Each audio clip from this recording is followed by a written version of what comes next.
आइ हम एकटा अहाँके मैथिल जुमला सुना रहल छी। जुमला ओहन व्यक्तिके लेल छै जे सासुरमे जमि कऽ खाय चाहैए, अपने करनी धरनी नहि, कमेनाइ खटेनाइ नहि, आ साउस ससुर पर जे छै ने बैस के नितरा के खाइत रही, ओहन व्यक्तिके लेल ई समर्पित अछि जुमला।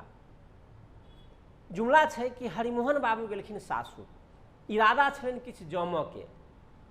ससुर एहि बातके भाफि गेलखिन।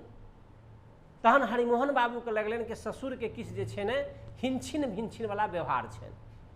तहन जे छै ने हरिमोहन बाबू देवाल पर लिख देलखिन कि सासुर होइत अछि जलमा से, मतलब स्वर्ग, ताकि ससुरके लगनि कि प्रसन्नतापूर्वक होइन आ जमाइके खातिरदारीमे लागल रहथिन। तहन जे छै ने ससुरके लगलनि कि बाप रे बा ई तऽ जमिए जेता। तहन ओ एक लाइन लिख देलखिन कि सासुर होइत अछि जलमा से, जोड़ल गेल लाइन छलै, ज रही दिवस 6-7। हरिमोहन बाबू को लगेंगे अरे बा ये तो 6-7 दिन में भगा देता। तहन दिवस के हटा कर लिख देलखिन मासे, पूरा लाइन भ गेलै, सासुर होइत अछि जलमा से, ज रही मास 6-7।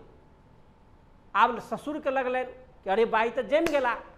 ससुर जे छै ने मेटाबोमे विश्वास नहि करथिन, जोड़ऽमे किछु जोड़ि देलखिन। तहन पूरा लाइन भऽ गेलै कि सासुर होइत अछि जलमा से, ज रही मास 6-7, तऽ छिट्टा खुरपी हाथे।